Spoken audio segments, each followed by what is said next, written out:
Hello everyone, welcome back to Always Healthy. मैं हूं संगपाल कनोजे और आज इस वीडियो में मैं आपको बताने वाला हूं 10 ऐसी सब्जियों के बारे में जिनको डायबिटिक पेशेंट को बिल्कुल भी नहीं खानी चाहिए। क्योंकि ये सब्जियां अगर डायबिटिक पेशेंट खाते हैं तो उनके अंदर ब्लड शुगर बहुत ही तेजी के साथ बढ़ सकती है और नुकसान पहुंचा सकती है। तो चलिए बिना किसी देरी के इस इंटरेस्टिंग वीडियो को शुरू करते हैं और जानते हैं इन सभी सब्जियों के बारे में पूरी डिटेल के साथ। डायबिटीज मैनेज करने के लिए सही खाना पीना और रेगुलर एक्सरसाइज करना बहुत ज्यादा इंपॉर्टेंट होता है। बीइंग अ डायबिटिक आपको बहुत ही ज्यादा कॉन्शियस रहने की जरूरत है कि आपको कौन सी चीज खानी है और कौन सी नहीं खानी है, क्योंकि ये चीजें डायरेक्टली आपके ब्लड शुगर पर इम्पैक्ट कर सकती है। आमतौर पर ऐसी सब्जियां जिनके अंदर कार्बोहाइड्रेट कम पाए जाते हैं या फिर कॉम्प्लेक्स टाइप के कार्बोहाइड्रेट होते हैं या फिर जिनके अंदर फाइबर ज्यादा पाया जाता है, ऐसी सब्जियां आपके ब्लड शुगर को कंट्रोल करने के लिए, डायबिटीज को मैनेज करने के लिए बहुत ही अच्छी होती है। वही दूसरी तरफ जो सब्जियां ऐसी होती है जिनमें कार्बोहाइड्रेट बहुत ही ज्यादा होते हैं या फिर जिनके अंदर सिंपल शुगर ज्यादा होती है या फिर फाइबर कम होता है, ऐसी सब्जियां आपके ब्लड शुगर को बहुत ही तेजी के साथ बढ़ा सकती है और आपको नुकसान भी पहुंचा सकती है।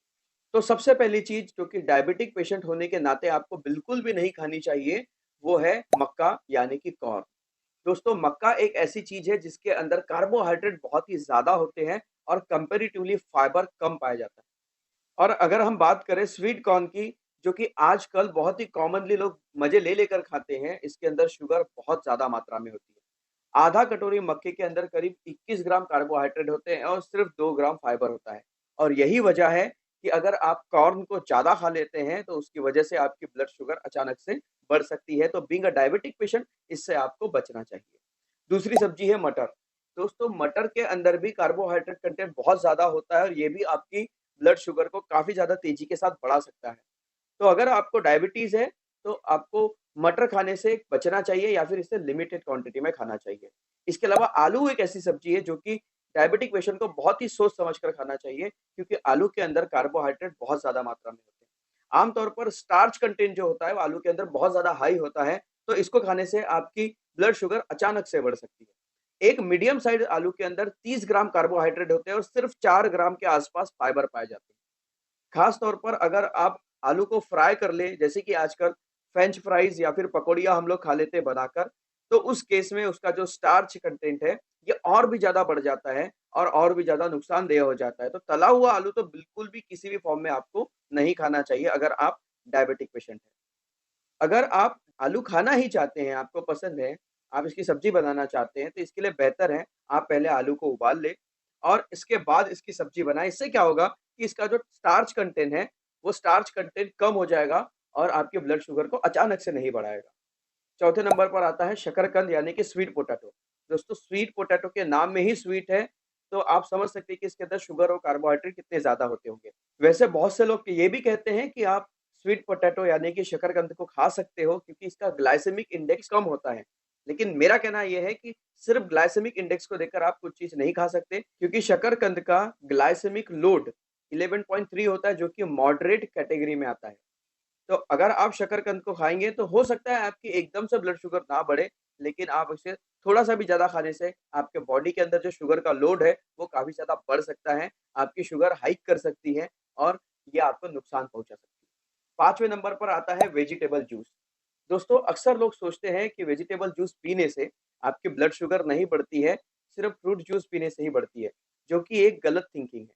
क्योंकि बहुत सारी ऐसी वेजिटेबल्स भी होती हैं जिनका जूस अगर आप पीते हैं, तो उससे आपकी ब्लड शुगर बढ़ सकती है।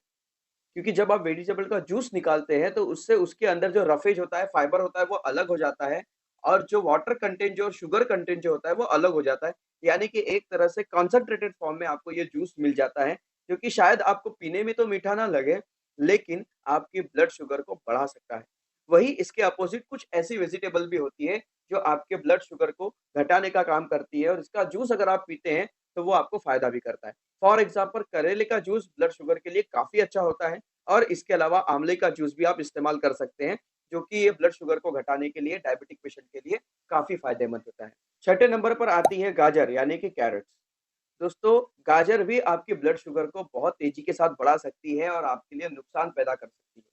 गाजर के अंदर स्टार्च कंटेंट बहुत ज़्यादा नहीं होता है, लेकिन नेचुरल शुगर इसके अंदर बहुत ज़्यादा होती है और इसी वजह से डायबिटिक पेशेंट को गाजर बहुत सोच समझ कर खानी चाहिए। 7वें नंबर पर है व्हाइट राइस। अब राइस कोई सब्जी तो नहीं है, लेकिन मोस्टली वेजिटेरियंस जो होते हैं वो राइस को बड़े शौक के साथ खाते हैं। तो इसलिए मैंने इसको यहाँ पर रखा है, क्योंकि बहुत ही कॉमन चीज़ है ये, जो कि आम तौर पर खाई जाती है। व्हाइट राइस जो होती है दोस्तों, इनका ग्लाइसेमिक इंडेक्स बहुत ज़्यादा हाई होता है और इनके अंदर फाइबर कम होता है। और इसी वजह से जब आप व्हाइट राइस को खाते हैं, तो आपकी शुगर अचानक से स्पाइक कर जाती है और ये घातक हो सकती है एक शुगर पेशेंट के लिए। अगर आप राइस को खाना ही चाहते हैं तो उसके 2 तरीके हैं। पहला तरीका कि आप पानी में इसको अच्छी तरीके से उबाल लें, बॉयल कर लें और इसका जो ऊपर का जो स्टार्च वाला जो पानी बच जाता है, या आप इसे फेंक दें और उसके बाद आप इसे पकाकर खाइए। दूसरा तरीका है कि आप ब्राउन राइस का इस्तेमाल करेंगे, क्योंकि ब्राउन राइस के अंदर कंपैरेटिवली जो फाइबर कंटेंट होता है वो बहुत ज़्यादा होता है और इसके अंदर कार्बोहाइड्रेट जो होते हैं वो थोड़े कॉम्प्लेक्स टाइप के होते हैं, जो कि आपके बॉडी के अंदर एकदम से शुगर कंटेंट को नहीं बढ़ाते। सबसे अच्छा तरीका ये है कि आप राइस को खाएँ ही ना, ना ही ब्राउन राइस और ना ही व्हाइट राइस। इसकी जगह आप किनोआ को इस्तेमाल करना शुरू कर दें। किनोआ एक राइस का बहुत ही बढ़िया सब्स्टिट्यूट है, जो कि आपकी शुगर को नहीं बढ़ाता है और आपको बहुत सारे फ़ायदे आपको देता है। इसके बारे में मैं एक प्रॉपर वीडियो आपके लिए लेकर आऊँगा, जिसमें मैं आपको किनोआ के बारे में पूरी जानकारी दूँगा कि एक शुगर पेशेंट के लिए किनोआ किस तरह से फ़ायदेमंद हो सकता है। 5वें नंबर पर है व्हाइट ब्रेड। अब व्हाइट ब्रेड तो कोई सब्जी नहीं है, लेकिन स्टिल वेजिटेरियंस इसे बहुत कॉमनली इस्तेमाल करते हैं और ये बहुत ज़्यादा नुकसानदेह भी है, तो इसके लिए इस लिस्ट में हमने इसे रखा है। व्हाइट ब्रेड का जो ग्लाइसेमिक इंडेक्स होता है, ये बहुत ज़्यादा हाई होता है। इसके अंदर रिफाइंड स्टार्च की क्वांटिटी बहुत ज़्यादा होती है और फाइबर ना के बराबर होता है। इसके अलावा जो व्हाइट ब्रेड होती है, इसको बनाने के लिए कई बार शुगर्स को भी ऐड किया जाता है। अगर आप किसी ब्रेड के लेवल को पढ़ेंगे, तो आप देखेंगे कि इसके अंदर ट्रांस फैट हो सकते हैं, वेजिटेबल ऑयल हो सकते हैं, बहुत सारी शुगर भी ऐड की जा सकती है। तो यही वजह है कि जो व्हाइट ब्रेड आपको चाहे मीठी ना लगे खाने में, लेकिन आपके ब्लड शुगर को बहुत तेज़ी के साथ बढ़ा सकती है और आपको नुकसान भी पहुँचा सकती है। 9th और 10th नंबर पर है चुकंदर, यानी कि बीटरूट और कद्दू। दोस्तों, कद्दू और चुकंदर जो होते हैं, इनके अंदर शुगर कंटेंट बहुत ज़्यादा होता है, कार्बोहाइड्रेट बहुत ज़्यादा होता है और यही वजह है कि ये ब्लड शुगर को बढ़ा सकते हैं। इनको अगर आप बिना किसी देखभाल के, बिना किसी सावधानी के इस्तेमाल कर लेते हैं और ज़्यादा इनकी सब्ज़ी खा लेते हैं, या फिर आप चुकंदर का जूस निकाल कर पी लेते हैं, तो ये आपके लिए बहुत ही ज़्यादा नुकसानदेह हो सकता है और इसलिए इन दोनों ही वेजिटेबल से आपको बचना चाहिए। चुकंदर और कद्दू को भी आपको इस्तेमाल नहीं करना चाहिए। तो दोस्तों, ये थी वो 10 सब्जियाँ जो कि डायबिटिक पेशेंट के लिए नुकसानदेह होती है।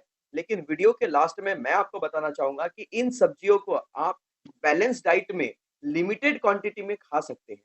अगर आप एक बैलेंस डाइट फ़ॉलो करते हैं, तो आप इन सब्जियों को अपने डाइट में शामिल करिए और उसका तरीका ये होगा कि इन सब्जियों के साथ आप जो दूसरी चीज़ें खाते हैं, वो लो कार्ब डाइट होनी चाहिए, जिनका ग्लाइसेमिक इंडेक्स कम होता है, जिनके अंदर शुगर कम मात्रा में होती है। तो इस तरीके से आप इन चीज़ों को अपने डाइट के अंदर भी ले सकते हैं और इनका नुकसान भी आपको नहीं होगा। लेकिन हाँ, अगर आप ज़्यादा क्वांटिटी में इनको ले लेते हैं और बिना सोचे-समझे इन सब्जियों को आप खाना शुरू कर देते हैं और साथ में आप इस बात का ध्यान नहीं रखते हैं कि आप बाकी के डाइट में क्या ले रहे हैं, तो डेफ़िनिटली ये सब्जियाँ आपके ब्लड शुगर को बढ़ाएगी और आपको नुकसान बहुत ही ज़्यादा पहुँचाएगी। मुझे उम्मीद है आज की ये वीडियो आपको ज़रूर पसंद आई होगी और इससे आपने कुछ न कुछ नया ज़रूर सीखा होगा। अगर वीडियो आपको अच्छी लगी है, तो इसे लाइक कीजिए और चैनल पर नए हैं तो इसे सब्सक्राइब कीजिए और सभी के साथ शेयर करिए, ताकि सभी लोग इस वीडियो से कुछ न कुछ नया सीख सकें और अपनी डायबिटीज़ को बेहतर तरीके से मैनेज कर सकें। मैं संगपाल कन्नौजे आपसे विदा लेता हूँ इसी वादे के साथ कि फिर मिलूँगा इसी चैनल पर एक नई वीडियो के साथ। तब तक के दोस्तों, अपना खूब ध्यान रखिए, हँसते रहिए, मुस्कुराते रहिए और मेरी इन सभी वीडियोज़ को अपने फ्रेंड्स और फैमिली के साथ शेयर ज़रूर करते रहिए, ताकि वो भी अपने हेल्थ के प्रति एजुकेट हो सके। तो मिलते हैं ऐसे ही अमेजिंग इन्फॉर्मेशन के साथ अगली वीडियो।